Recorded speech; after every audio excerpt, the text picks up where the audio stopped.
इदं सुरूपं तथा वा कलत्रं यशश्चारुचित्र धनं मेरुतुल्यम् मनश्चेन लग्नं गुरोरङ्घ्रिफन्ने ततः किं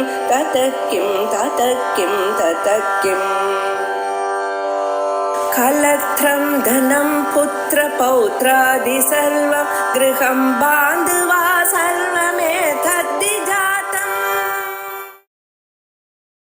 युक्त्यालोढ्यं व्यासवसां च द्रजलब्धः द्रक्षैज्ञान्तरविद्भिः पुरुषाख्यः योऽहं सोऽसौ सोऽस्म्यहमेवेति विदुर्यम् तं संसारध्वान्तविनाशं हरिमीडे. ஆச்சாரியால் எழுதின ஹரிமீடா ஸ்தோத்திரம், ஹரிஸ்தோத்திரம். நிர்குணமாக அந்த மகாவிஷ்ணுடைய ஸ்வரூபத்தை உபனிஷத்துகள்லையும் வேதங்கள்லையும் சொல்லியிருக்கக்கூடியதான ஸ்வரூபத்தை நமக்கு தெளிவாக எடுத்து சொல்லணும். இதனால அந்த ஸ்வரூபத்தை நாம் அறிந்து பேரானந்தத்தை அறியணும் அப்படிங்கிற ஒரு அபிப்பிராயத்தில் பரம கருணாமூர்த்தியாக இருந்து கொண்டு தனக்கு ஒரு பிரயோஜனம் இல்லாத போதிலும் எல்லோருக்கும் உலகத்தில் இருக்கிற மனுஷியாளுக்கு இதனால சகல க்ஷேமமும் ஏற்படுங்கிற எண்ணத்துல பண்ணியிருந்தான பல ஸ்தோத்திரங்கள்ல இது ரொம்ப விசேஷமான ஒரு ஸ்தோத்திரம். மேலோட பார்க்கறதுக்கு விரும்பினா தம் சம்சார துவந்த விநாசம் ஹரிமீடே, சம்சாரத்துல இருக்கக்கூடியதான எல்லா துன்பங்களையும் நாசம் பண்ணக்கூடியதான அந்த மகாவிஷ்ணுவை நமஸ்காரம் பண்றேன்னு சாதாரணமா தெரியுது. ஆனா அங்க உள்ளூர சம்சாரமானது அஜ்ஞான கல்பிதம். அஜ்ஞானம் ஞானம் வந்தாதான் போகும். இருட்டு போகணுமே ஆனால் வெளிச்சம் ஒண்ணுதான் அதுக்கு சாதனமே ஒழிய வேற எதுவும் அந்த இருட்டை போக்காது. பிராணாயாமம் பண்ணினாலோ வேற ஏதாவது படிச்சாலோ இருட்டு போகாது. இருட்டு போகணுமே ஆனால் அதுக்கு வெளிச்சம் வர வேண்டியதுதான். அதே போல உள்ள இருக்கக்கூடியதான இருட்டை நமக்கு எத்தனை நாளா இருக்குன்னு தெரியல. அந்த இருட்டை எவ்வளவு போன்னு சொன்னாலும் அதை போக்க முடியல. ஏன் எப்ப பார்த்தாலும் எது கேட்டாலும் நான் அறியலேங்கிறேன். ஒண்ணும் இல்லாத போனாலும் தூங்கி எழுதுமே ஒன்னும் அறியாம தூங்கினேங்கிற. இந்த ஒன்றும் அறியாம தூங்கினேங்க இந்த அறியாம இருக்கு பார்த்தாலும் அது எப்ப போகும்? என்னத்தான் படிச்சிருந்தாலும் தூக்கத்துல அறியாமை விடுறதவங்கள இல்ல. அது விடுறது மட்டும் இல்ல, அது வேணும்னு வேற கேட்கிறோம். தூக்கத்துக்காக நம்ம எவ்வளவு முயற்சி பண்றோம். தூக்கம் இல்லாத போனால் மனுஷனுடைய வாழ்க்கையே ரொம்ப மோசமா போயிடும். ஆகையால் தூக்கத்துக்காக ரொம்ப சிரமப்படுறான். அந்த தூக்கத்துல கிடைக்கிறதுன்னா அறியாமை தான் கிடைக்கிறது. இப்படிப்பட்டதான இந்த அறியாமை போகணுமே ஆனால் மனிதனுக்கு சகல க்ஷேமமும் ஒரு ஆனந்தமும் அவனுக்கு எப்பொழுதும் தோண்டிக்கொண்டே இருக்கணும். ஒவ்வொரு சமயத்திலையும் இந்த மனசுல துன்பமே இருக்கக்கூடாது, கொந்தளிப்பே இருக்கக்கூடாது. அப்படி இருக்கணுமே ஆனால் அதுக்கு வழி எது? பகவான அறியறது. பகவத் அனுகிரகத்தினால தான் இது கிடைக்கும், அதுல சந்தேகம் இல்லை. ஏன்னா மனிதன் என்னென்னமோ அது முயற்சி பண்ணி கொண்டு தான் இருக்கான். அவனுடைய முயற்சி எல்லாம் அவனுக்கு வேற ஏதோ கொடுக்கறதே தவிர மனசாந்தியை கொடுக்கறது. மனசாந்தியை கொடுக்கக்கூடியது அந்த பகவத் அனுகிரகம் தான். அந்த பகவத் அனுகிரகத்தை நமக்கு வாங்கி கொடுப்பதற்காகத்தான் விசேஷமாக இப்படிப்பட்டதான ஸ்லோகங்கள், வேதோக்தமான ஸ்லோகங்களை நமக்கு சொல்லிட்டு இருக்க. அதுல வேதங்கள் அனந்தம். அனந்தம்னா அதுக்கு முடிவில்லை. பழைய நாள் 50-60 வயசு ஆகும் வேதத்தை அத்தியனம் பண்றதுக்கே. இதை பார்த்தா வேதத்தை அத்தியனம் பண்றதுனால மட்டும் லாபம் இல்லை. அத்தியனம் பண்ணி அதுல இருக்கக்கூடியதான கர்மாக்களை நாம் அனுஷ்டானம் பண்ணணும். கர்மாவை அனுஷ்டானம் பண்றதுக்கல்லவா இந்த வேதங்களை நாம் வாசிக்கிறோம். அந்த கர்மாங்களை நாம் அனுஷ்டானம் பண்ணணுமே ஆனால் அந்த வேதத்தினுடைய அர்த்தம் நான் அறிந்து கொள்ளணும். கர்மாவை எப்படி செய்யறதுங்கிறதும் நமக்கு தெரியணும். இப்படிப்பட்டதான விசாரங்கள் நமக்கு வரணுமே ஆனால் அது மனிதனுடைய வாழ்க்கை கலிகாலத்துல போறல. ஏன்னா அவனுடைய வாழ்க்கையே ரொம்ப குறுகி போயிடு. 100 வயசு சதாயு புருஷா அப்படி. இதுக்கு முன்னால் இருக்கக்கூடியதான யுகங்கள்ல மனுஷால் தீர்க்க காலம் வாழ்ந்துட்டு இருந்தான். திரேதாயுகம், துவாபர யுகம், இப்படிப்பட்டதான யுகங்கள்ல ஆயிரக்கணக்கான வருஷங்கள் வாழ்ந்திருந்தாளாம். தசவர்ஷசாஸ்திராணி தசவர்ஷதானிச்சா 11,000 வருஷம் ராமன் வாழ்ந்தாராம். நமக்கு 100 வயசுங்கிறோம். 100 வயசு கிட்ட வர்றதுக்கே பயமா இருக்கு. என்ன ஆகும்? மனுஷால அவ்வளவு சிரமப்பட்டு இருக்க. அதோட மட்டுமல்ல இந்த மனுஷாளுக்கு பல முறைகள்ல இங்கும் அங்கும் இவனுடைய மனசுடைய எண்ணத்தை ஒடுங்கிறதுக்கு நிறைய விவகாரங்கள் இருக்கு.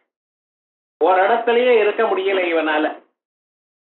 சின்ன வயசுல இருக்கவா கூட கான்சென்ட்ரேட் பண்ண முடியல சார் படிப்புலங்கிறார். வயசானவாள் வாழ்க்கையில ஏதோ கஷ்டம் இருக்கு, அது பண்ண முடியல, இது பண்ண முடியல, ஏதோ இருக்கு. படிக்கிற வயசுலயே என்னால படிக்க முடியலையேன்னு சொன்னா என்ன அர்த்தம்? அப்படி ஆயிடுச்சு. ஏன்னா எங்க பார்த்தாலும் டிவிங்கள், செல்போனுங்கள், அதுங்கள், இதுங்கள், மனுஷனுடைய மனசை எல்லா பக்கத்திலையும் இழுக்கிறதுக்காகத்தான் விஷயங்கள் இருக்கு. பராஞ்சு காணி ஸ்வயம் தஸ்மாத் பராங் பசியதி அந்தராத்மன். எல்லா பக்கத்திலையும் மனுஷனுடைய மனசை இழுக்கிறதுக்கு பல பொருள்கள் இருக்கு. ஆகையால் அவன் ஓரிடத்துல தீவிரமா இருந்து கவனிக்க மாட்டேங்கிறான், கவனிக்க முடிய மாட்டேங்கிறது அவனுக்கு. அப்படிப்பட்டதான அவனுக்கு இந்த வேதோக்தமான கர்மாக்களை எல்லாம் சொல்லணும், அதனுடைய பலம் வரணும்னு சொன்னா என்ன பண்றது? பகவான் வேத வியாசாச்சாரியால் பார்த்தாராம். அவர் என்ன பண்ணினார்? இந்த வேதங்களை 4ஆ பிரிச்சார். எப்படி பிரிச்சார்? செல்ஃப் கண்டெய்ன்டா பிரிச்சார். உங்களுக்கு ஏதாவது ஒரு வேதம் வாசிச்சாலே அதுல அத்தனை மந்திரங்களும் இருக்கு. எது ருக்வேதம் மட்டும் வாசிச்சா போறோம், அந்த ருக்வேதத்துல என்னென்ன மந்திரங்கள் பிறந்தண்டியில இருந்து ஜாத கர்ம, நாமகரணம், அன்னப்பிராசனம், இது போல எந்த கர்மாக்கள் எது வேணும்னாலும் அதுக்கு தகுந்ததான மந்திரங்கள் அங்கே உபயோகப்படுகிறது, காணப்படுகிறது. அதுக்காக இன்னொரு வேதம் வாசிக்கணும்னு இல்லாம எல்லா கர்மாக்களும் வேண்டிய மந்திரங்களும் அதுல இருக்கா போல பிரிச்சார். பிரிச்சு இந்த கர்மகாண்டத்துக்கு வேண்டியதெல்லாம் ரொம்ப உதவி பண்ணினார். நன்னத்தான் இருக்க. ஆனா கர்மகாண்டம் வாசிச்சு அதை அனுஷ்டானம் ஒரு ஜென்மாவில் பண்ணேன்னா அடுத்த ஜென்மாவில் எனக்கு ஆனந்தமாக வேதாந்தத்துல ஒரு அபிருச்சி வருது. நான் இந்த வாழ்க்கையில எப்படி சாஸ்வதமான ஒரு சந்தோஷத்தை அடைவேன். இவனுக்கு வேதாந்தத்துல ஒரு சுவை வந்தது, பகவானை அறியணும்னு ஒரு எண்ணம் வந்தது, பகவானுடைய வழியாக அவருடைய பக்தி பண்ணக்கூடியதான எண்ணம் வந்ததுனால என்ன அர்த்தம்? சமேதம் வேதானுவச்சனேன பிராமணா விவிதிஷந்தி யஜ்ஞேன தானேன தபசா அநாசகேன. பல பிறவைகள்ல பண்ணியதான யஜ்யங்கள் என்ன, தானங்கள் என்ன, தபசுகள் என்ன, வேதாத்தியனங்கள் என்ன, இவைகளுடைய பலன்தான் உங்களுக்கு பக்தியை கொடுத்தது. பக்தி விலை கொடுத்து வாங்கிட்டு வர முடியாது. பக்கத்தாத்துல இருக்க கொஞ்சம் எனக்கு பக்தியை கொடுங்கன்னு வாங்க முடியாது உங்களால. அது தானா வரணும். பக்தியை நாம் எப்படி வளர்க்கிறது, எப்படி வருது, அது தானா வளரணும். கொஞ்சம் வந்த பிறகு சத்சங்கம் சேருமையானால் தானா பக்தி வரும். ஆனா சத்சங்கத்தோட சேருவதற்கே எனக்கு ஜன்மாந்தரத்துல பாக்கியம் இருக்கணும். ஆகையால் இப்படிப்பட்டதான ஒரு பதார்த்தங்கள்லாம் இருக்கக்கூடியதான இவாளுக்கு பக்தி வந்தவாளுக்கு, சித்த சுத்தி இருந்தவாளுக்கு, அவளுக்கு உயர்ந்ததான ஒரு தத்துவம் புரியறதுக்காக பகவான் வேதவியாசாச்சாரியர் என்ன பண்ணினார்? அந்த உபனிஷத்துகளுடைய வாக்கியங்களை எல்லாம் பிரிச்சு நமக்கு கொடுக்கணுங்கிறதுக்காக பிரம்மசூத்திரங்களை எழுதினார். அத உபனிஷத்துகளுடைய வாக்கியங்களுடைய அர்த்தம் என்னதுன்னு நிச்சயம் பண்ணுவதற்காக பிரம்மசூத்திரம் எழுதினார். அதான் சாஸ்திரம்.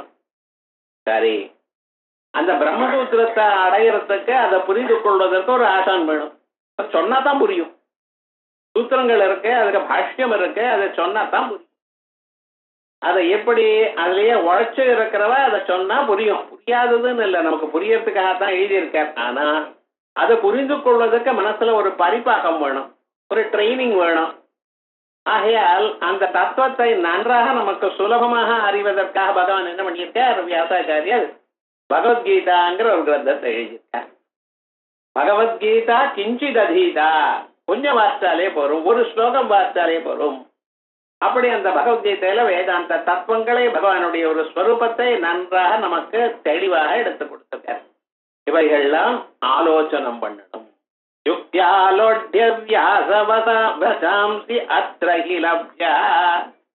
யுக்தியா ஆலோட்யா, யுக்தினால இது நன்றாக யோஜனை பண்ணணும். வெறும் ஏதோ காதால கேட்டோரு மட்டும் இல்ல, கேட்டு அது அப்பப்ப நமக்கு யோஜனை பண்ணிட்டே இருக்கணும். எப்பப்ப ஸ்பேர் டைம் இருக்கோ அப்பப்ப அதனுடைய ஸ்வரூபம் என்ன அப்படின்னு நாம யோஜனை பண்ணணும். யுக்தியா ஆலோட்யா எத வியாசவசாம்சி, அந்த வியாசாச்சாரியர் சொன்னதான வாக்குகளை, பிரம்மசூத்திரங்களை, அதோட இல்லாம பகவத்கீதா வாக்கியங்களை லப்யா, அதை நீங்க ஆலோசனை பண்ணினீங்கன்னா நிச்சயமாக உங்களுக்கு கிடைக்கிறது. எது? க்ஷேத்ரஜாந்தர வித்தி புருஷாட்சா, அந்த புருஷ தத்துவம், ஆத்ம தத்துவம் உங்களுக்கு தெரியுது. அந்த ஆத்ம தத்துவம் எப்படி? க்ஷேத்ரஜ அந்தர வித்தி. க்ஷேத்திரம் இந்த சரீரம், இந்த சரீரத்துக்குள்ள இருக்கிறவங்க க்ஷேத்திரஜன்னு பேர். ஒரு உள்ளூர் ஒரு ஜோதிஷ் தத்துவம் இருக்கு. இதயத்துல எப்பொழுதும் அடையாததான ஒரு ஜோதிஷ் இருக்கு. அந்த ஜோதிஷ் தத்துவம் அதான் கண்ணோட சேர்ந்து பார்க்க வைக்கிறது, காதோட சேர்த்து கேட்க வைக்கிறது, மூக்கோட சேர்ந்து முகர வைக்கிறது. அப்படி ஒரு ஜோதிஷ் ஒண்ணு இருக்கு. தத்தேவா ஜோதிஷாம் ஜோதிஹி ஆயுர்ஹோபாசதே மிருதம். எல்லா ஜோதிஷர்களுக்கும் ஜோதிஷா இருக்கக்கூடிய அருணாச்சல ஜோதிஷ்னு சொல்றேன் பார்த்தீங்களா, அது என்னது? உங்க இதயத்துக்குள்ள இருக்கு. அப்படிப்பட்டதான அந்த க்ஷேத்திரஜன் என்ன, க்ஷேத்திரம் என்ன? க்ஷேத்திரம்னா சரீரம். இதம் சரீரம் கௌந்தேய க்ஷேத்திரமித்யபிதீயதே. இதுக்கு க்ஷேத்திரம்னு பேரா, வயல்னு பேர் வச்சிருக்காரு. வயல்ல எப்படி அப்பப்பொழுது நீங்க என்ன பண்ணிட்டு இருக்கீள், சாகுபடி பண்ணிட்டு இருக்கீள், விதைக்கிறீள், அதுக்கப்புறம் அதை நல்லா வந்த பிறகு அறுவடை பண்றேன், அதோட விட்டுட்டீங்களா? இல்ல, மறுபடியும் என்ன பண்றேன், மறுபடியும் விதைக்கிறேன், மறுபடியும் அறுவடை பண்றீர்கள். அதே மாதிரி இந்த சரீரத்தினால புண்ணியத்தையும் பாபத்தையும் பண்ணி கொண்டிருக்கோம். அதனுடைய பலங்களான சுக துக்கங்களை அனுபவிக்கிறோம். விடல, மறுபடியும் புண்ணியம் பாபங்களை பண்ணிட்டே இருக்கோம். சுகமும் துக்கமும் வந்துட்டு இருக்க, அது போதும் சுவாமின்னு சொல்லலையே, மறுபடியும் மறுபடியும் பண்ணிட்டு இருக்கோம் அல்லவா? எப்படி காலம் எழுதி விஷ்ணு சாஸ்திரநாமத்தை படிக்கிறது, பகவன் நாமாவை காதால கேட்கறது, ருத்வா குணான் சுபவன சுந்தர சுன்வதாந்தே. அந்த காதால அந்த பகவன் எத்தனை தடவை உங்களுக்கு பாகவதம் தெரியாதா, பாரதம் தெரியாதா, ராமாயணம் தெரியாதா, மறுபடியும் அதை ஏன் கேட்கிறோம்? அது கேட்டா தான் மனசுக்கு ஒரு சாந்தி ஏற்படுறது. அப்படி அதை கேட்கறதுனால புண்ணியம் உண்டாகுது. புண்ணியம் உண்டாகிறதுனால மறுபடியும் கேட்டு இருக்கோம். மனுஷனுடைய வாழ்க்கை மாறி மாறி சுகதுக்கங்களை கொடுத்து கொண்டே இருக்கல்லவா? இப்படிப்பட்டதான அந்த க்ஷேத்திரஜ்ய அந்தரவித்பி புருஷா, அந்த க்ஷேத்திரஜ்ய அந்தரம் அவருடைய வித்தியாசத்தை அறிந்து அந்த புருஷஸ்வரூபம் யாரு, அவரை யோசௌ ஹம்சஹ யோஹம் சோசௌ சோஸ்மியஹமே வேதி விது யோஹம் சோ அசௌ. எந்த நானோ அவரைத்தான் அவர். அந்த பரமாத்மா தான் எனக்குள்ள இருக்கார். உள்ள இருந்துட்டு எல்லோருடைய இதயத்திலையும் இருந்து ஒழித்துக் கொண்டிருக்கார். அவரைத்தான் நான் என்கிறேன். யோகம் சோசௌ. நான் எங்க தேடணும்? எங்க தேடுறதா? அல்மாரையில் தேடுறதா, இல்ல வேற எங்கேயாவது தேடுறதா? பீச்சில் போய் தேடுவா? இல்ல, உங்க இதயத்தில் தேடணும். நான் எங்க தோன்றது உங்களுக்கு? யோகம் கோஹம். நான் யார்? எங்கிருந்து தேடுறேன்? தேட தொடங்கி நிலையானால் யாரு நான் ஒரு அறிவு வருது. எங்க வருது? நமக்குள்ள என்ன வருது? நான்கிற அறிவு உள்ள என்ன வருது? நான் பார்க்கிறேன், நான் கேட்கிறேன், நான் எழுதுகிறேன், நான் நடக்கிறேன். இந்த நான் எங்க இருந்து வருது? யோஜனை பண்ணல கடைசியில் சோகம் அவர் தான். அவர் என்ன? ஹம்சஹா சோகம், அஹம்சஹா சஹா அகம். இதுதான் உபனிஷத்துகள்லாம் சொல்றது. அப்படிப்பட்டதான யோகம் சோசௌ சோ அகமஸ்மேவா.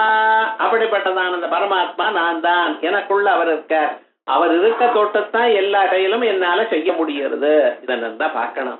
சுயோ சோஹமமஸ்தேவேதி விது. யார் தெரிஞ்சுக்கிறாளோ தம் சம்சாரத்வாந்த விநாசம் ஹரிமீடே. அப்படிப்பட்டதான சம்சாரம் எனக்கூடியதான இருட்டை அடியோட அழிக்கக்கூடியதான இந்த பரமாத்மாவை நான் வணங்குகிறேன். ஆலோட்ய. இதுக்காக நமக்கு என்ன சொல்லியிருக்காரு? பிரம்மசூத்திரங்களையும் பகவத்கீதையும் அப்பப்ப யுக்தியினால ஆலோசனை பண்ணுங்க. டெய்லி ஒரு ஸ்லோகம் பகவத்கீதைய வாசிக்கணும். வாசிச்சுட்டா அதுக்கு என்னதான் அர்த்தமா இருக்கு நம்ம தனியே யோசனை பண்ணணும். பாஷ்யத்துல சொல்லியிருக்கார், குருமுகமா கேட்டிருக்கள் இருக்கு, நாம யோசனை பண்ணணும். அது யோசனை பண்ண தொடங்கினால் எத்தனையோ டவுட் வருது. அந்த சந்தேகங்கள்லாம் மறுபடி எப்படி இருக்குன்னு நம்ம பார்த்து கொண்டே இருந்தோமேயானால் தத்துவம் நன்னா புரியும். அதே போலயே பிரம்மசூத்திரங்கள் அதாத்தோ பிரம்ம ஜிக்ஞாசா ஜன்மாத்யஸ்ய யதா சாஸ்திரயோ நித்வா தத்துவமன்வயாத் ஈக்ஷதேர்னா சப்தம் கவுணச்சேர்னாத்ம சப்தா தன்னிட்டஸ்ய மோட்சோபதேச. இப்படி வரிசையாக சொல்லிட்டே போறது 555 சூத்திரங்கள். இந்த சூத்திரங்கள் தான் மனுஷனுடைய வாழ்க்கையை அவனை கடத்தேற்பதற்காக வியாசாச்சாரியார் கொடுத்ததான மருந்து. உங்களுடைய மனசுல கொந்தளிப்பு குறைகிறதுக்காகவும் வாழ்க்கையில இருக்கக்கூடியதான துன்பங்களை தாங்கள் மறப்பதற்காகவும்.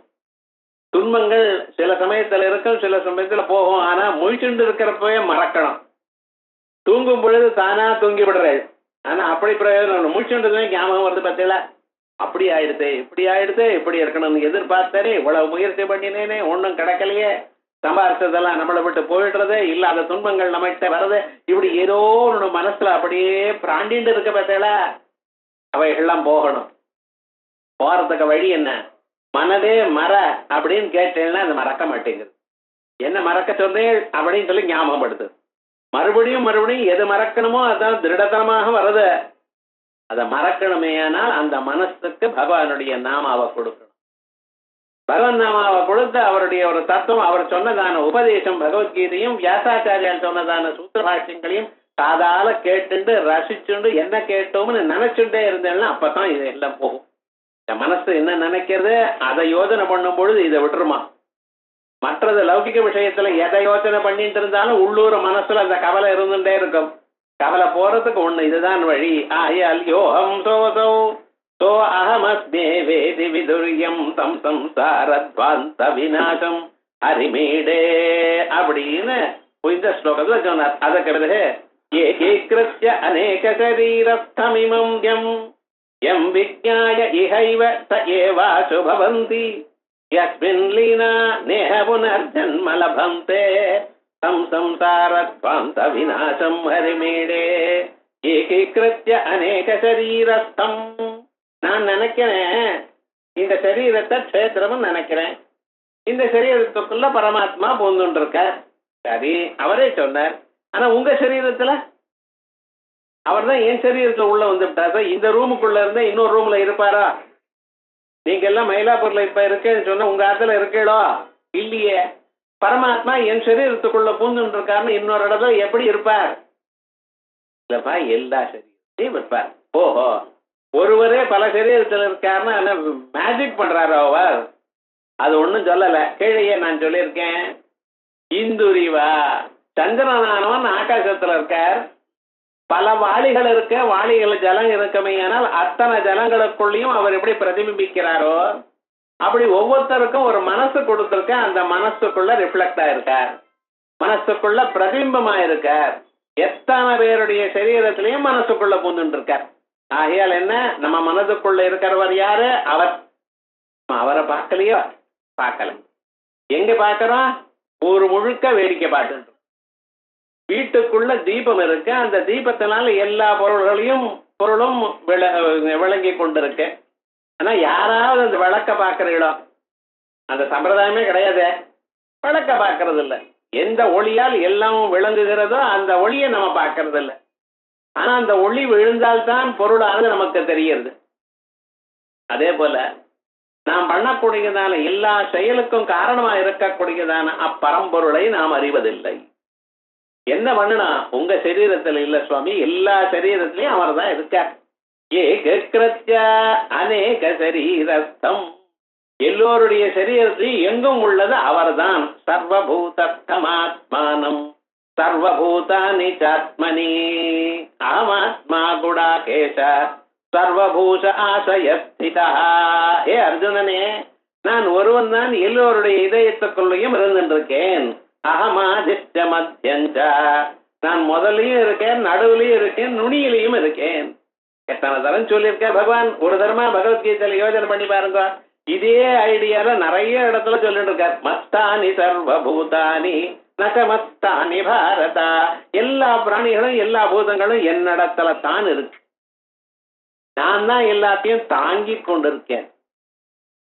ஊர்த்வமூலமதம் பிராஹுரவ்யயம். இந்த மரம் இருக்கேன், இந்த மரங்களுக்கு இந்த சம்சாரம் எனக்கூடியதான விருட்சம், இந்த விருட்சத்துக்கு வேறா நான் இருக்கேன், ஆணி வேறா நான் இருக்கேன். நான் இருந்தால்தான் இவைகள்லாம் வளர்கிறது. இத்தனை சொல்லியிருக்காரே, அவர் நம்ம அறிய வேண்டாமா? எப்படி? ஏகிருத்ய அநேக சரீரஸ்தம் இமம் எம், இப்படிப்பட்டதான தர்ம பரமாத்மாவை எம் விஜ்ஞாய இஹைவ சயேவ ஆசு பவந்தி, அவரை அறிந்தால், அவர் இங்க இருக்கார் என்று அறிந்தோமையானால் அடுத்த க்ஷணம் நமக்கு இந்த சம்சாரத்தில் இருக்கிற எல்லா துன்பங்களும் போயிட்டது. துன்பங்கள் போடுறது மட்டும் இல்ல, மறுபடியும் வருமா சார்? இன்னைக்கு ரொம்ப வலி ஜாஸ்தியா இருந்தா டாக்டர் என்ன பண்ற? ஒரு தூக்க மாத்திரை கொடுத்தது. இவன் கல்யாணம் பண்ணாம இருக்கட்டும், காசு போச்சுன்னு கத்தாம இருக்கட்டும், அவ்வளவுதான். டாக்டர் என்ன 60 கத்துட்டே இருந்த, சரி ஒரு தூக்க மாத்திரை இன்ஜெக்ஷன் கொடுத்துட்டார். இவன் என்ன பண்றாரு? தூங்கி போயிட்டான். ஆபாடா. அப்ப என்ன ஆயிடுதுன்னு, எல்லா வலியும் போயிடுத்தோ, இல்ல, வலி இருக்கு அப்படியே, அது பாட்டுக்கு அது இருக்கு. முழிச்சுனதுமே நினைவு வந்ததுமே மறுபடியும் என்ன வலி தானா வந்துருது, ஓடி வந்துருது. அது என்ன ஆச்சுன்னா முழிச்சுனதுமே முன்னால இருக்க இவ்வளவு நேரம் வலிக்காம இருந்தா டக்குன்னு வலிக்க ஆரம்பிச்சிடும், மறுபடியும் கத்த ஆரம்பிச்சான். அது மாதிரி மனுஷனுடைய வாழ்க்கையில எத்தனையோ துன்பங்களை அனுபவித்துக் கொண்டே இருக்கான். ஒரு நாளைக்கு அவன் அறியாமலேயே மரணம் வந்துடுது. முடிஞ்சு போயிடுச்சு அப்படின்னு நினைக்கிறோம். மரணம் முடிவல்ல. இந்த மரணம்ங்கிறது ஒரு சேஞ்ச் ஆஃப் ட்ரெஸ். இந்த பழைய சொக்கா கிழிஞ்சு போயிடுதுன்னா நம்ம என்ன பண்றோம், அந்த நன்னாயில தூக்கி போட்டு இன்னொன்னு வாங்கிக்கிறோம், ஏன் அது போட்டுக்கிறோம். அப்போ ஒரு சந்தோஷம், ஒரு ஆனந்தம். அதுல புது சொட்டா ஆனந்தமா இருக்கு. அதுலயும் யாராவது சார் ரொம்ப நன்னா இருக்குன்னு ஒரு வார்த்தை சொல்லிவிட்டுமே, புருஷாளுக்கே பரவாயில்ல, இந்த ஸ்திரீகளை சொல்ல வேண்டாம், எங்க வாங்கினு புடவைன்னு சொன்னா ஒரு ஆனந்தம் வேற. இந்த கலர் உங்களுக்கு ரொம்ப நன்னா இருக்குன்னு சொல்லிவிட்டேன்னு வச்சுங்களேன், ஒரே ஆனந்தம் சந்தோஷம். அவ அன்னைக்கு வாழ்க்கை கிருத்தார்த்தமா நினைச்சுட்டே இருக்கா. அப்படி அந்த ஆபரணங்களையும் வஸ்திரங்களையும் அவளுக்கு ஒரு அபிமானம் இருக்கு, இருக்கட்டும். ஆனா இந்த பழகிட்டு ஆனதுமே நம்ம என்ன பண்ணிடுறோம், அதை தூக்கி போட்டுறோம் இல்லையா, புதுசு போட்டுக்கிறோம் இல்லையா. அதே மாதிரிதான் இந்த சரீரமும் பழசாச்சுன்னா அந்த ஆத்மா இதை விட்டுருவது. வாசாம்சி ஜீர்ணானி யதா விஹாய நவானி கிருண்ணாதி நரோபராணி. கிழிந்து போயிடுதையானால் அந்த வஸ்திரத்தை நாம் எப்படி தள்ளிவிட்டு புதுசாக கொள்கிறோமோ, ஏன் அதை கிழிஞ்சு போனா அதை தைச்சு போட்டுக்கூடாது, தைக்கப்படாது. பழைய நாள்ல இது ஒரு சம்பிரதாயம், வஸ்திரத்தை தைக்கப்படாது, தைக்காததான் போட்டுக்கணும். வேஷ்டி எல்லாம் பாருங்க தைக்கல, பஞ்சகட்சம் போட்டிருக்கோம், சொக்கா போட்டுக்கணும்னா தைக்கணும். ஆனா இப்ப என்ன பண்றா தெரியுமா, நான் புருஷாளா இருக்கட்டும் ஸ்திரீகளா இருக்கட்டும் அந்த வேஷ்டியை நுனியில தைச்சு விடுறான். ஏதோ விவகாரம் முழுக்க ஸ்திரீகள் சொல்லவே வேண்டாம், அந்த பாலுங்கிறான் விவகாரம் முழுக்க. ஏதோ அது தைச்சத்தான் போட்டுக்கிறதுன்னு தீர்மானம் பண்ணிவிட்டோம். தைச்ச வஸ்திரம் போட்டா மனசுல தையல் வரும். பகவான் அவர் பிருந்தாவனத்துல இருக்கிற பரியந்தம், கோகுலத்துல இருக்கிற பரியந்தம் அவர் தைச்ச வஸ்திரமே போட்டுக்கலையா. மதுரா நகரத்துக்கு வந்தார். வந்ததுமே என்ன ஆயிடுச்சுன்னார், ஃபர்ஸ்ட் முதல்ல பார்த்தவன் ஒரு வண்ணான என்ன பண்ணினார், அதை கொடுனார். நான் போட்டுக்கிறேன் ரொம்ப நன்னா இருக்கு அப்படின்ட்டு கொடுக்கல, முடிச்சு விட்டார் கதையை. என்னன்னா எடுத்து போட்டுட்டார். அது என்ன, இந்த நகரத்துக்கு வந்ததுமே இந்த ஃபேஷன் அப்படின்னு ஆரம்பிச்சு நம்ம போட ஆரம்பிக்கிறோம். அதே மாதிரியே இந்த வஸ்திரங்கள் பழசா எடுத்தேன்னா தைச்சு போட்டக்கூடாது, புதுசுதான் போடணும்னு சொல்றது சாஸ்திரம். அதே மாதிரி இந்த சரீரமானது சரீரே ஜர்ஜரே பூதே ஜாதிகிரஸ்த கலேபரே, சரீரமானது நடுங்க ஆரம்பிச்சு சார். மாடிபடி டக்க டக்க டக்குன்னு 7 வயசுலாம் போயிடுது. இப்ப பிடிச்சுண்டு படுத்துண்டு தொட்டுண்டு கீழே விழுந்துருவான்னு பார்த்துட்டு அப்படின்னா பயப்படுறான். ஏன் விழுந்தா என்ன, ஜாதிகிரஸ்த கலேபரே. இந்த சரீரத்துல ஒரு பகுதி கூட நன்னா இல்ல, ஏதோ வழி எல்லாமே வீக் ஆயிடுது. இது போல ஆயிடுச்சுன்னா என்ன ஆச்சுன்னு அந்த ஜீவன் பாக்குறான், இந்த சரீரம் நான் ஏன் கொண்டேன், இந்த சரீரத்துல பகவானை அடையணும், பிரம்மசூத்திரம் வாசிக்கணும், பகவத்கீதையை வாசிக்கணும், இந்த ஜென்மால பகவானுடைய அனுகிரகத்தை பெறணும், அதுக்காகவல்லவா இந்த சரீரம் கிடைத்தது. அதை நான் பண்ணவே இல்லை, சரீரம் உபயோகப்படலை. என்ன பண்ணணும், இன்னொரு சரீரம் வாங்கிப்போம் அப்படிங்கிறதுக்காக தான் இதை விடுறான்.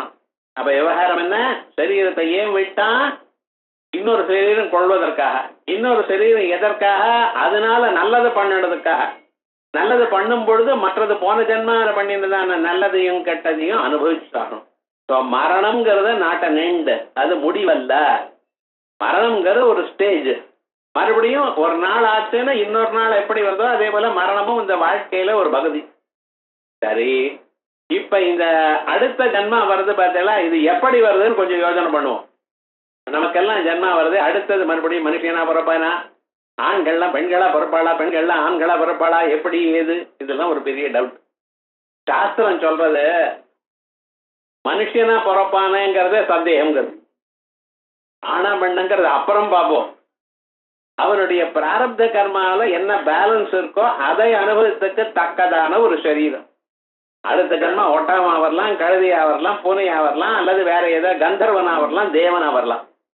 இல்லை இதே கீழ் ஜென்மான்னு மட்டும் நினைக்காதீங்க, உயர்ந்ததான ஒரு ஜென்மாவும் நமக்கு வரலாம். ஏன்னா நம்ம பிராரப்த கர்மாவில எப்படி இருக்கோ அதுக்கு தக்கவாறு வரும். வந்தா என்ன, எப்படி பிறந்தாலும் மனுஷனுக்கு துன்பம் உண்டு. நான் தேவனா பிறந்தேன். அங்கேயும் என்னாச்சுன்னா ராட்சசால் வந்து அடிச்சா என்ன பண்றது?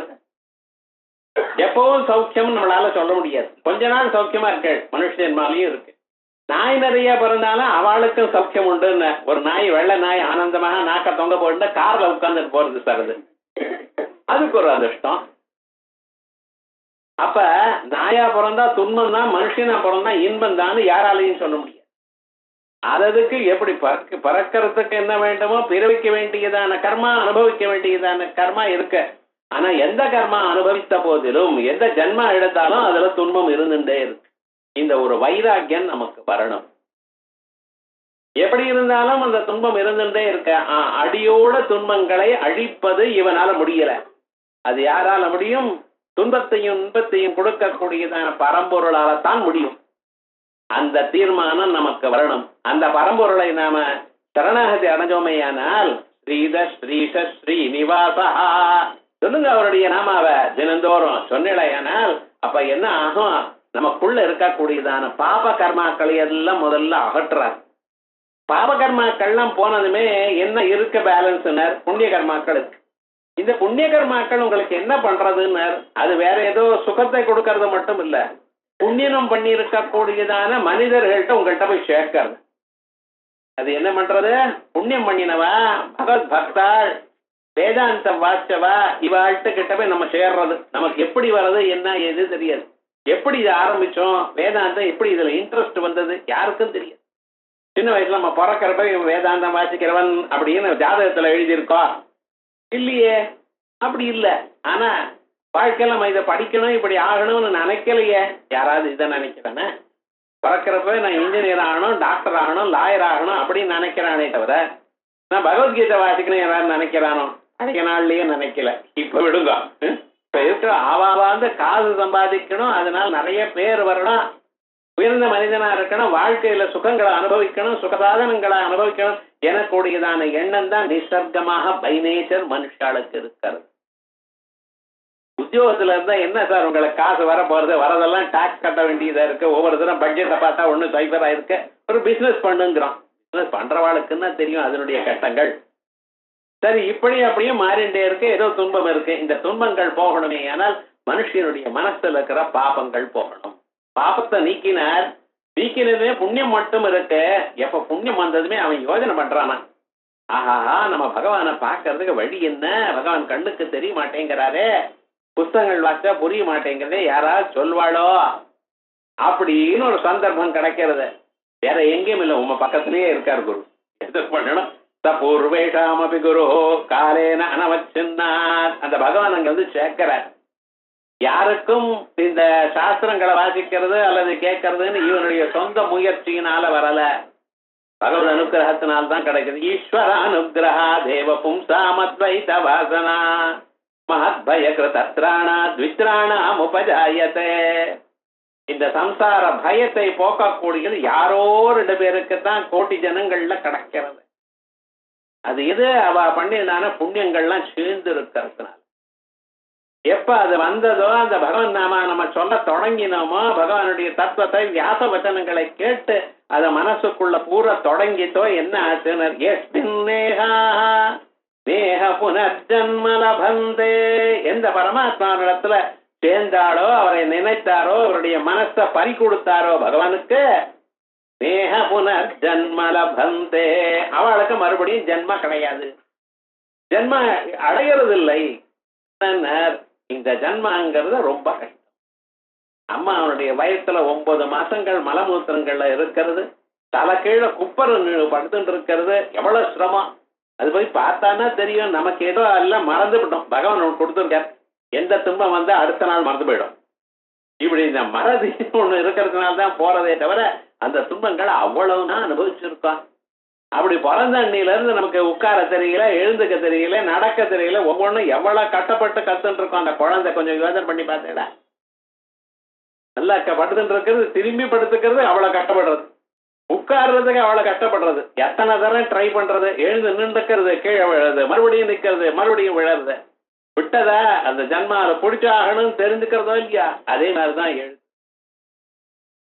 ஸ்கூலுக்கு போனோம், எத்தனை அடி வாங்கினோம் டீச்சர்கிட்ட, எவ்வளவு ஹோம்ஒர்க் பண்ணியிருக்கோம். என்ன சார் போன ஜென்மால் தான் வாசிச்சிருக்க, டக்குன்னு வர வேண்டாமா, வரலையே.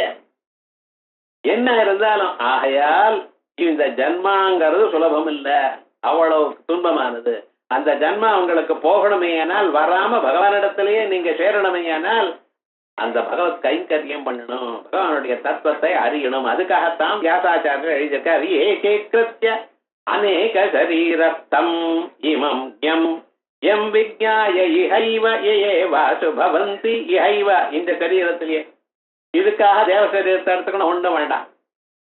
மனிதனா இருக்க, சம்சாரத்துல இருந்துருக்க, இதை பார்த்து கொண்டே இருக்க, நிச்சயம் நம்ம வாழ்க்கை வாழ்ந்து கொண்டிருக்கும் பொழுது இப்பிறவியிலேயே அவரை அடையலாம். பகவான் நம்மளுக்கு ரொம்ப கஷ்டத்தை கொடுக்கல. என்ன பண்ண, எனக்காக உங்களுக்கு புரிகிறா போல நிறைய கிரந்தங்கள், விஷ்ணு சாஸ்திரம் எழுதியிருக்கேன், பகவத்கீதையை கொடுத்திருக்கேன், வேதங்களுடைய சாரங்களை, உபனிஷத்தினுடைய சாரங்களை வேதவியாசத்தை விட்டு நமக்கு சொல்லியிருக்கேன். அதுவும் புரியலையே, போர் அடிக்கிறதுங்கிற சில பேருக்கு இந்த வார்த்தை போர் அடிக்கிறதும்பா. என்ன பண்ணணும், புராணங்கள் இருக்க, 18 மகாபுராணங்கள், 18 உபபுராணங்கள் இருக்கு, பல ஆயிரம் ஸ்தோத்திரங்கள் இருக்கு, இத்தனையும் பண்ணி வச்சிருக்கேனோ இல்லையா. அதை நீங்க படிச்சுன்னா காதால கேட்டுட்டே இருந்தேன்னா போரும். ஆயால் உங்களை மறந்து உங்க மனசானது பரமாத்மாவிடத்தில் லயத்தை அடைகிறது. அங்கேயே போய் தூங்க ஆரம்பிச்சுடுது பரமாத்மா, நீங்க இல்ல மனசு. நம்ம தூங்கினா நல்லதுன்னு நினைக்காதீங்க, கிளாஸ்ல தூங்க வேண்டாம். ஆனா விவகாரம் என்னங்க, கேட்டுட்டே இருக்கும் பொழுது மனசு அந்த தத்துவத்துல லயத்தை அடைகிறதோ இல்லையோ, அது லீனம் ஆயிடுதே. ஏனால் எண்ணிக்காத ஒரு நாள் தேக ஜன்ம புனர்லபந்தே தம் சம்சாரத்வாந்த விநாசம் ஹரிமீடே. ஏதான் வேதங்கள் உபனிஷத்துகளும் எதை சொல்றதோ அதை இங்க சுலபமாக நமக்கு சொல்லியிருக்க. அடுத்தது யமன ஆத்மாவே அறிவோட கூடிய இந்த ஆத்மா ஏகேக்ரத்ய அநேக சரீரஸ்தம் இமம், எல்லா சரீரத்திலையும் இருக்கக்கூடியதான பரமாத்மாவை ஒன்றுபடுத்தி எல்லாவற்றையும் அறியக்கூடியதான, நாம் செய்யக்கூடியதான எல்லா பொருளையும் அறியக்கூடியதான அவரை யார் அறிகிறாரோ, யஸ்மின் லீனா நேஹ புனர்ஜன்ம லபந்தே தம் சம்சாரத்வாந்த விநாசம் ஹரிமீடே. துவந்த்வைகத்வம் யச்ச மது பிராமண வாக்யைஹ கிருத்வா சக்ரோபாசனமாசாத்ய விபூத்யா யோசௌ சோஹம் சோஸ்ம்யஹமேவேதி விதுः யம் தம் சம்சாரத்வாந்த விநாசம் ஹரிமீடே. இந்த 30வது ஸ்லோகத்துல கடைசியில 2 லைன் இருக்கு, இதுதான் 28வது ஸ்லோகத்திலையும் வந்திருக்கு. யோசௌ சோஹம் சோஸ்ம்யஹமேவேதி விதுர் யம் தம் சம்சாரத்வாந்த விநாசம் ஹரிமீடே.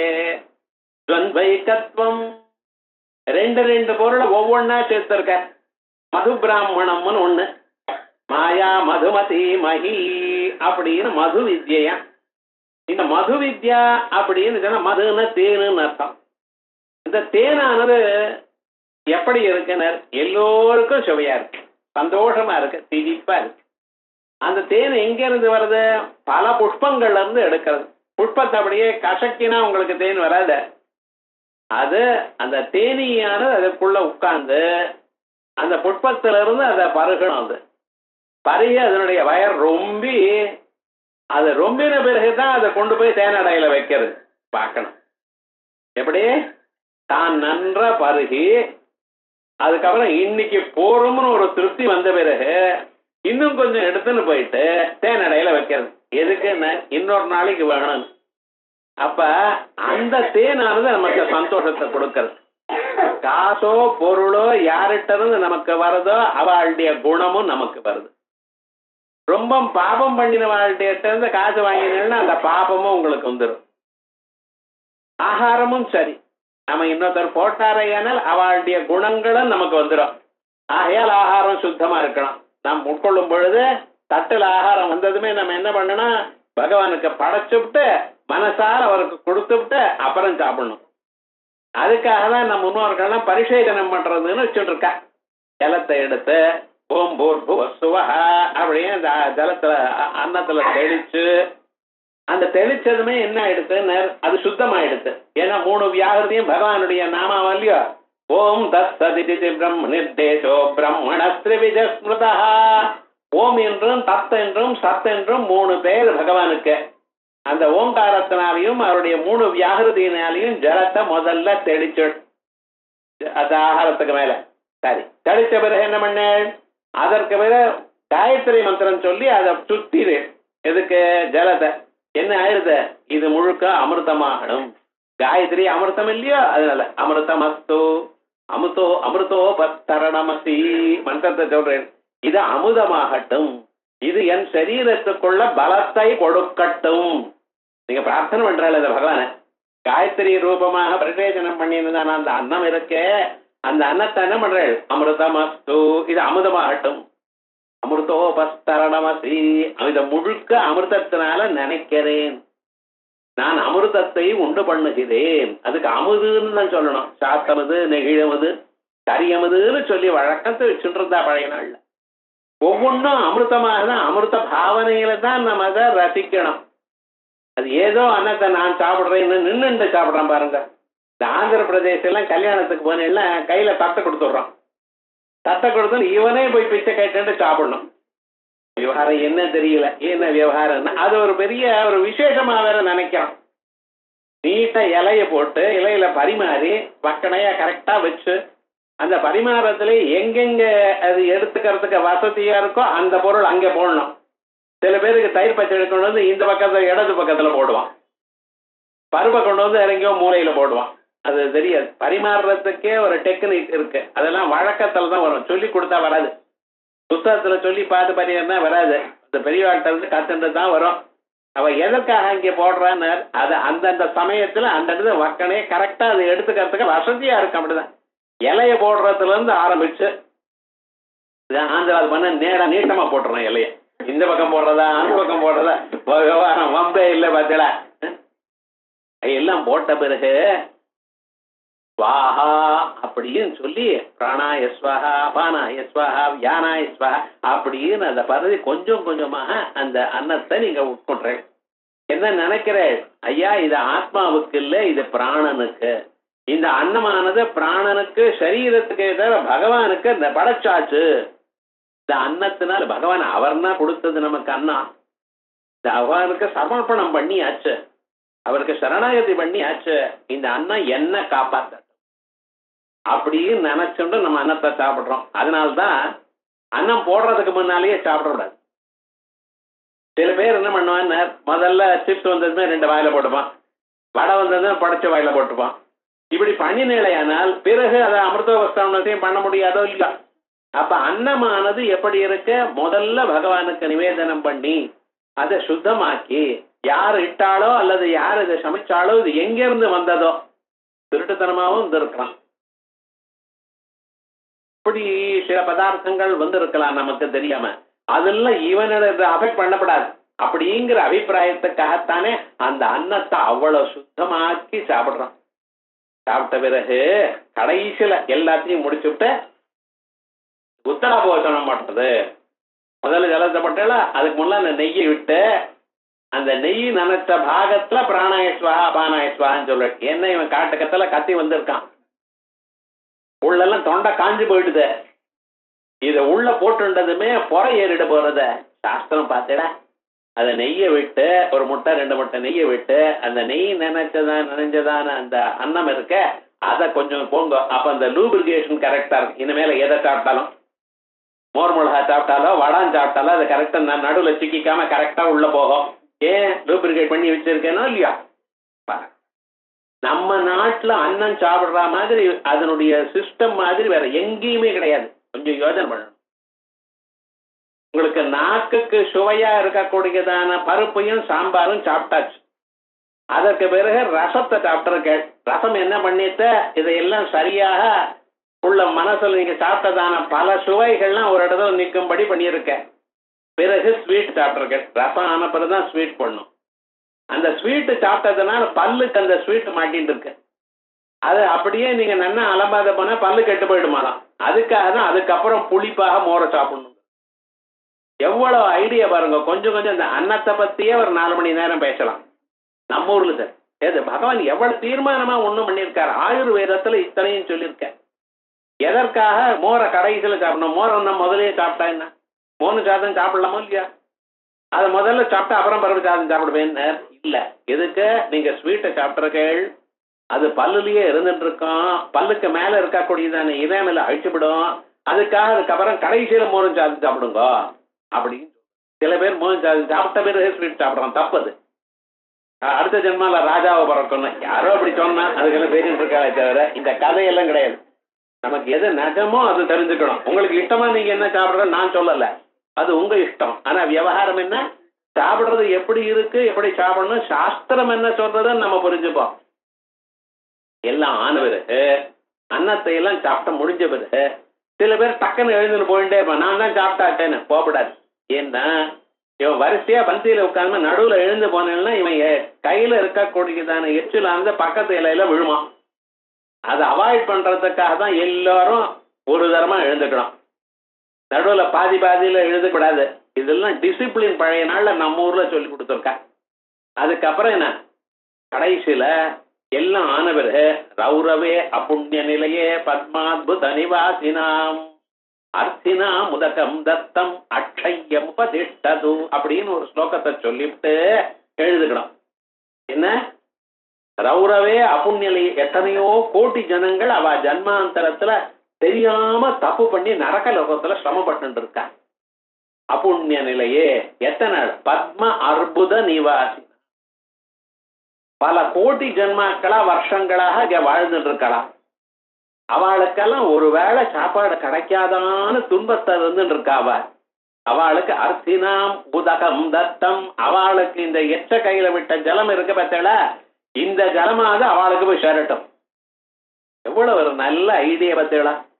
எதுவும் வேஸ்டா படாது. எவ்வளவு கீழ்தரமாக எவ்வளவு பாபம் பண்ணியிருந்த போதிலும் அவனுக்கு நம்மளால ஏதோ முடிஞ்ச ஒரு சகாயம் பண்ணுவோங்கிற எண்ணம் உங்களுக்கு வரணும். பகவான் சொல்றார் கீதையில, அபிச்சே சுதுராச்சார பஜதேமா அனன்யதா. எவ்வளவு தப்பு பண்ணி இருக்கட்டும்பா, என்ன ஒரு நாள் கிருஷ்ணான்னு சொன்னா போறோம், வேற ஒண்ணும் நான் கேட்கல. அவன் வேற இதற்கு கிருஷ்ணா ஸ்வீட்னு இருந்தது படிச்சுட்டு வந்தான், போறோம்ட்டார் அவர். என்ன இது, என்ன சாங்கேத்தியம் பாரிஹாஸ்யம் வா க்ஷேளமேவா, ஏதோ வேற ஏதோ ஒரு சாக்கால பகவன் நாமாவை சொன்னாலும் போருங்கிறார். அதை நான் கணக்கு எழுதுக்கிறேன், அவனை நான் நல்லவன்னு நினைக்கிறேன் போல சொல்ற. ஆனா நம்ம அவரை நினைக்கல பார்த்தீங்களா? அப்படிப்பட்ட துன்பத்தை அனுபவிக்கிறவாளுக்கு கூட இந்த ஜலம் உபயோகப்பட்டோம், ஜலத்தை விட்டுட்டு போறேன். இப்பதான் நம்ம இதெல்லாம் விட்டுட்டோம் பாருங்க. சந்தியாவந்தனமும் பண்றது இல்ல. சந்தியாவந்தனம் விவாகத்துக்கு அங்கம் ஆயிடுது. நாளைக்கு விவாகமே இன்னைக்கு காலமே சந்தியாவந்தனம் பண்றான். சந்தியாவந்தனம் பண்ணிட்டு அப்படியே அதோடைய சேர்ந்து விரதத்தையும் பண்ணி விடுங்கிறான். அவன் செலவில் ஆகணும், பையனுக்கு வரணும், அவளுடைய செலவில் ஆகணும் அப்படிங்கிற அபிப்பிராயத்தில் தானே போயிட்டு இருக்கான். பாருங்க, இத்தனைக்கும் காரணம் என்ன, நமக்கு அந்த தேனானது எவ்வளவு நல்லது நமக்கு சொல்றதுக்கு. தேனானது ஒவ்வொரு புஷ்பத்திலையும் இருந்து கொண்டு அது பருகின பிறகு அது திருப்தி அடைஞ்ச பிறகு சேர்த்து வச்ச பதார்த்தம். ஆகையால் யார் யார்கிட்ட நீங்க காசு பெற்றுக்கொள்ளலாம், யாரு திருப்தியா இருக்காளோ, யாரு பகவன் நாம வச்சுட்டு இருக்காளோ அவ கொடுத்தா வாங்கிட்டான். மற்றவர்கள் கொடுத்து அதை வாங்கிட்டா அந்த பாப்பம் வரும். இந்த அந்தனருக்குத்தான் வாங்கி கொள்ளக்கூடியதான திறமை சாமர்த்தியம் உண்டு. ஏதாவது நம்ம கொடுத்து அதை பெற்றுக்கொள்வதை இவர் தான் வாங்கி கொள்ளலாம். ஏண்டான்னு இவர் காயத்ரி ஜபம் பண்றாருன்னு. எந்த பாபம் வந்தாலும் அந்த பாபத்தை போக்கிக் கொள்ளக்கூடியதான திறமை இவருக்கு இருக்காம். அதனால்தான் பிராமணனுக்கு ஷட்கர்மாணி தினே தினே. இவர் என்ன பண்ணணும், தானத்தை கொடுக்கணும், தானத்தை பெற்றுக்கொள்ளணும். யாராவது கொடுத்தா தானத்தை பெற்றுக்கொள்ளணும், பெற்றுக்கொண்டு அவளை ஆசீர்வாதம் பண்ணணும். யார் கொடுத்தாலும் அவ சௌக்கியமா இருக்கணும்னு நினைக்கணும். நீங்க தினந்தோறும் வேதாத்தியனம் பண்ணிட்டு இருக்கலாம் இல்லையா? இந்த வேதாத்தியனம் பண்ணக்கூடியதான வாக்குனால அவ சௌக்கியமா இருக்கணும்னு சொல்லணும். நீங்க அந்த பாபங்கள் எது வந்தாலும் அத்தனை பாபமும் போக்கக்கூடியதான சாமர்த்தியம் உங்களிடத்துல தான். ஆகையால் இந்த எந்த பதார்த்தம் நம்ம பெறும் பொழுது யோஜனை பண்ணி பெறணும்னு சொல்றது. ஆனா இந்த தேனுக்கு மட்டும் என்ன சார் விசேஷம், திருப்தி அடைந்த பிறகு அதை கொண்டு வந்து ஒரு இடத்துல சேர்க்கறதாம். அதான் தேனுக்கு விசேஷம். இங்க மார்க்கெட்ல வாங்குற தேனு அது வெள்ளம் தண்ணி, அது சாப்பிடாது. நிஜமாக அது தேனடையில இருந்து புழிஞ்சு எடுத்ததான தேன் இருக்க பார்த்தீங்களா, அது திருப்தியாக ஏற்கப்பட்டதான பதார்த்தம் அப்படின்னு சாஸ்திரங்கள் சொல்றது. அத இந்த ஆகாசம் இருக்க, இந்த ஆகாசத்துல 2 திக்கு இருக்க, இந்த 2 திக்கு தான் அந்த மரத்தினுடைய களையம். அந்த களையில இந்த சூரியன் இருக்காரே அவர் தான் தேனடையான்.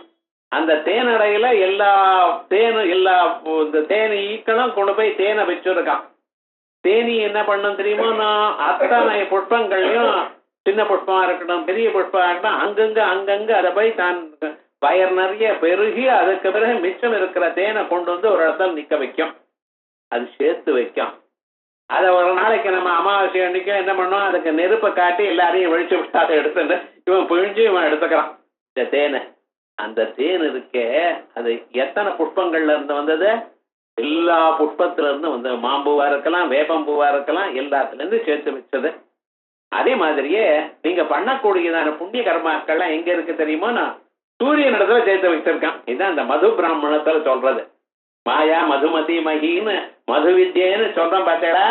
அந்த மது வித்யன்னு ஜனங்கள் பண்ணினதான அத்தனை புண்ணிய பதார்த்தங்கள் அத்தனை புண்ணியமும் சூரிய பகவான் இடத்துல சேர்த்து வைக்கப்பட்டது.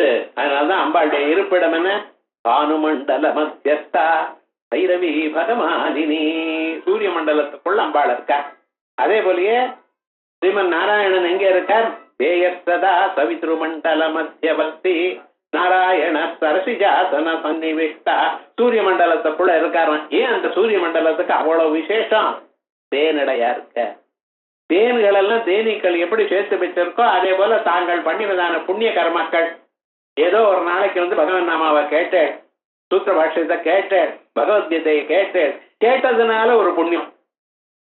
இவைகள்லாம் பகவன் நாமாவை கேட்டதுனால புண்ணியம். புண்ணிய சிரவண கீர்த்தனா. பகவானுக்கு என்ன பேரு? புண்ணிய சிரவண கீர்த்தனா. புண்ணியம் பண்ணினால்தான் அவரை கேட்க முடியும். வாயால சொல்ல முடியாது, புண்ணியம் பண்ணியிருந்தால்தான் வரும். புண்ணியம் பண்ணின கேட்கறதோ அல்லது வாயால சொல்றதோ புண்ணியத்தை கொடுக்கிறது. அப்படிப்பட்டதான இந்த பகவன் நாமாவை கேட்டுட்டே இருந்தோமையானால் நம்ம பண்ணியதான புண்ணியங்கள்லாம் எங்கே பண்றதுன்னு கொண்டு போய் அங்கே வைக்கப்பட்டிருக்கு. வேற எங்கேயோ இருந்தா கஷ்டம்னு நம்ம பத்திரமா வச்சுக்க முடியாது. பகவான் என்ன பண்ணிருக்கார்? உங்க மனசுல அவருக்கு மார்க் பண்ணிருக்க, இதனுடைய பலன் கன்வெர்ட் பண்ணி இன்னையே கொடுத்து விட்டாருங்க. அதை கொஞ்சம் கொஞ்சமா பேங்க்ல டிபாசிட் பண்ணினா சார், ஆர்டி போட்டான். எது? தங்கம் 1 கிலோ 1 கிராம் வாங்கணும்ட்டு 1 வருஷம் ஆர்டி போட்டான். அதுக்குள்ள இவன் என்ன நினைச்சானோ அது 2 மடங்கு தங்கம் விலை ஜாஸ்தி ஆயிடுச்சு. என்ன லாபம்? சரியா வரலையே. பகவான் பார்த்தாரலாம். இன்னைக்கு பகவான் நம்ம ராமான்னு சொன்னீங்க, ரைட், இதுக்கு புண்ணியம் இன்னைக்கே கன்வெர்ட் பண்ணி பலமா கொடுத்து விட்டேன். அவர் அன்னைக்கு விலை ஜாஸ்தி ஆகும் என்ன ஆகும் எதுவும் சொல்லல. என்ன பலமோ அந்த பலத்தை மாத்தி அங்கே வச்சிருக்காங்க. புஷ்பத்தினுடைய புப்பொடியை கொண்டு வந்து அங்க வைக்கல, அதனுடைய தேனா தயார் பண்ணி தேனை கொண்டு வந்து வச்சிருக்க. அங்க பார்க்கணும் அந்த மது வித்யை பிரதாரண்யத்துல சொல்றது. அப்படி தேனா மாத்தி வச்சிருக்க. அதே போலதான் நம்ம புண்ணியங்களை எல்லாம் கன்வெர்ட் பண்ணி நமக்கு என்ன சுகம் வேணுமோ அந்த சுகத்தை அங்க வச்சிருக்காராம். அந்த சுகமானது சரியான சமயத்துல நமக்கு வரும். அப்படி இருக்கக்கூடியதான அந்த 2 பதார்த்தங்கள் எது? இந்த ஜீவன் ஒருவன் தேனறையில் இருக்கக்கூடியதான தேன் ஒண்ணு. இந்த ஜீவன் அந்த தேனை எப்படி பருகிறானோ அதே போல உங்க புண்ணிய கர்மாவை அனுபவிக்கிறான். தந்த்வைகத்வம் எச்ச மது பிராமண வாக்கியை கிருத்வா. அந்த தேனும் அதை பருகக்கூடியதான இந்த ஜீவனும் எப்படி ஒருத்தர் சம்பந்தப்பட்டிருக்காரோ அப்படி பூமியில இருக்கக்கூடியதான சைத்தன்யமும் சூரிய மண்டலத்துக்குள்ள இருக்கிற பரம்பொருளும் ஒண்ணுதான். ஆகாசத்துல இருக்கிற சைத்தன்யமும் அந்த பரம்பொருளும் ஒண்ணுதான்.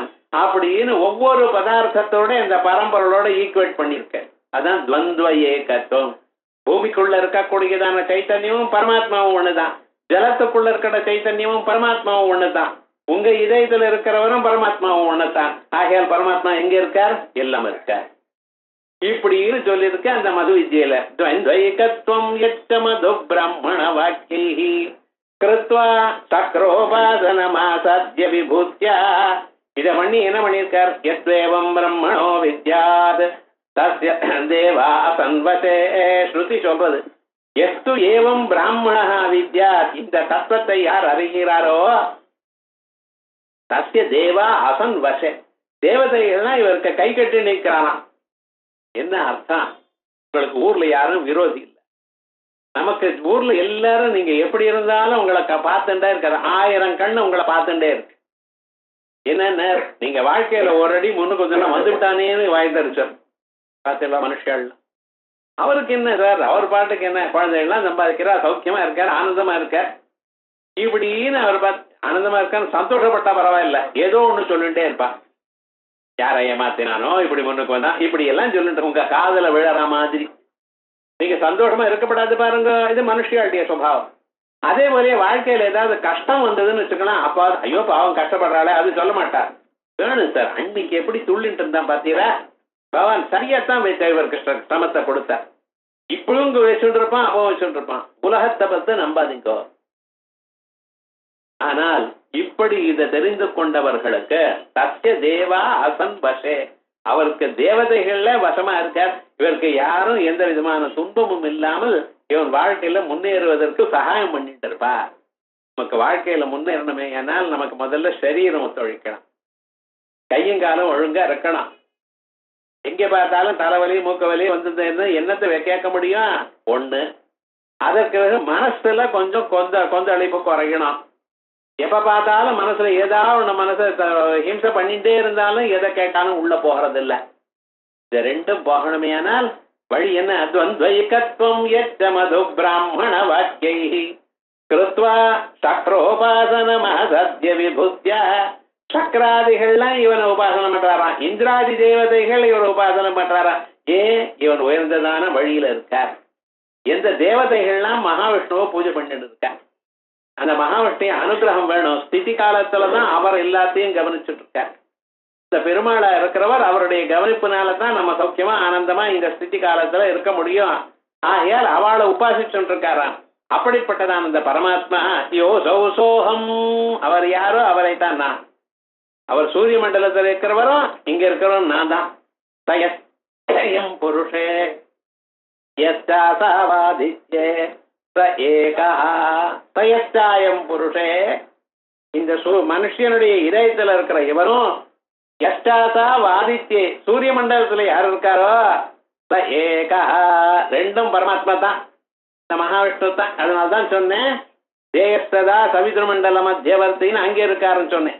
உங்க இதயத்துல பரமாத்மா இருக்காருங்கிறதுனா ஈஸ்வர சர்வபூதானாம் ஹிருத்தேஷர்ஜுன திஷ்டதி பிராமயன் சர்வபூதானி யந்திராரூடானி மாயையா. கீதையில சொல்லியிருக்காரோ இல்லையா?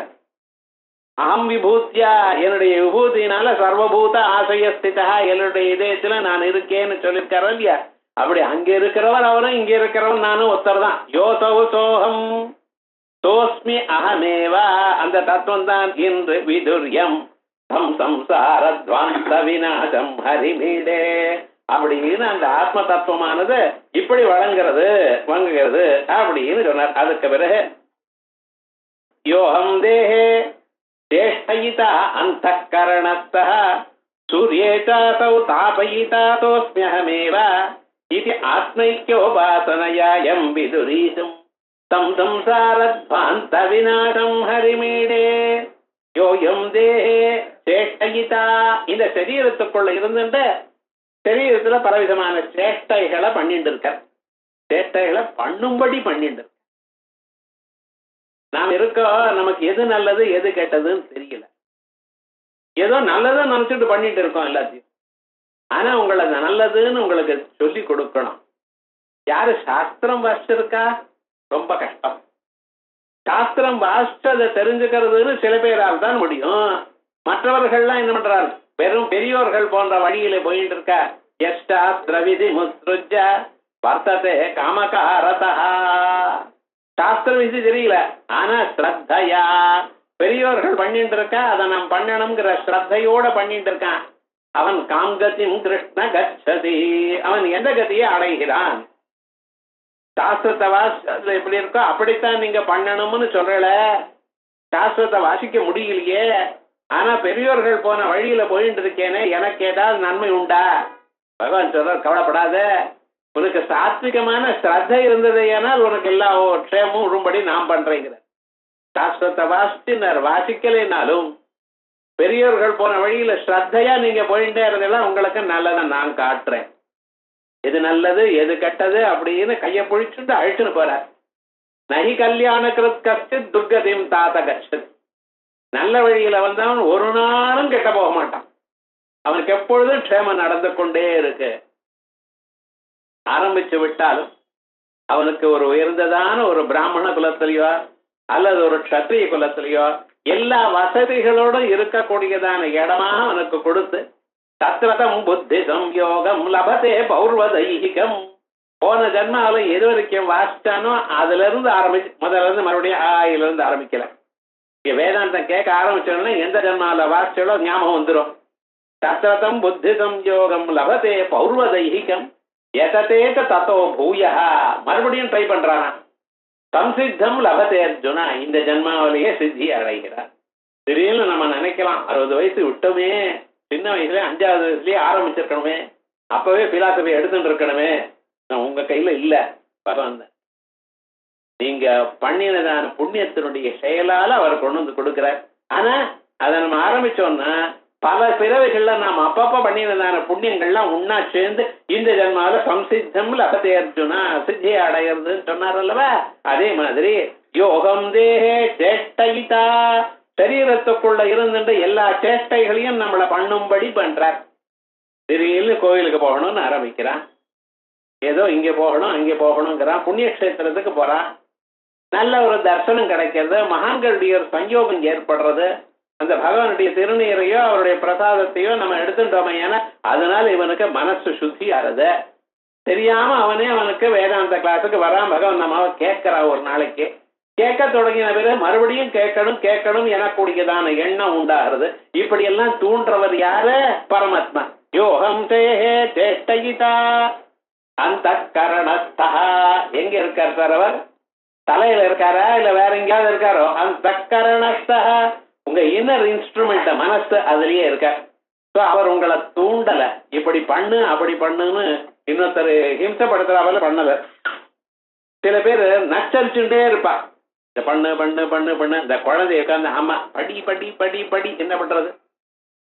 அந்த குழந்தையும் பார்க்கலாம், 2 நிமிஷம் ஆச்சுன்னா அம்மா எதற்கவே ஓடி போயிட்டான், தலைவலின்னு படுத்துக்கலாம். இப்ப ஒண்ணு அம்மா பண்ண முடியாது. விவகாரம் முழுக்க என்ன ஆச்சுன்னு அப்படி ரொம்ப ஹிம்சப்படுத்த விடாது. பகவான் பாக்கிறாராம், உங்களுக்கு எப்படி சொன்னா இன்பமாக நீங்களே பண்ணுவீங்களோ அப்படி பண்ணுவேள். அதனால பகவானானவர் கையில கம்பு வச்சுண்டு தடி கம்பு வச்சுண்டு உங்களை பண்ணலையா, உங்க மனசுலயே நல்ல எண்ணம் வரும்படி பண்ணிவிடுறார். புத்தியா சம்யோ ஜெயந்தி தம், அந்த புத்தியோட சேர்த்து வைக்கிற இது நமக்கு நல்லதுன்னு உங்களுக்கு எண்ணம் வரும்படி பண்ணிவிடுறாராம். பண்ணினதுமே என்ன ஆச்சுன்னா நீங்களே போக ஆரம்பிச்சிரு, பில்லிங்லயும் நீங்க ஆரம்பிச்சிரு. அதான் ஏ யோ எம் தேஹே சேஷ்டயிதாந்த கரணஸ்தா சூரியேசாசோ தாபயிதாசோ அஸ்மியஹமேவா. அதோட மட்டும் இல்ல, சூரியனுக்குள்ள இருக்க எதற்காக? உங்களுக்கு சரீரம் சௌக்கியமா இருக்கு.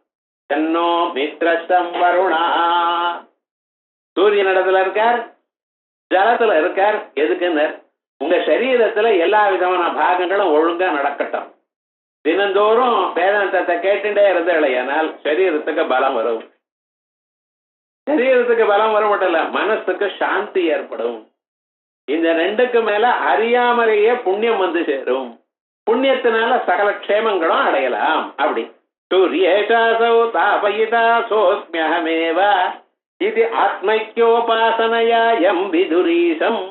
இப்படி ஆத்மைக்கியோபாசன அகங்கிரக உபாசனத்தினால் எம் விதுரீசம் தம் சம்சாரத்வாந்த விநாசம் ஹரிமீடே அப்படின்னு சம்சாரத்துல இருட்டை போக்கக்கூடியதான அந்த பரமாத்மாவை வணங்குகிறேன் அப்படின்னு 31 ஸ்லோகமாச்சு. அடுத்த வாரம்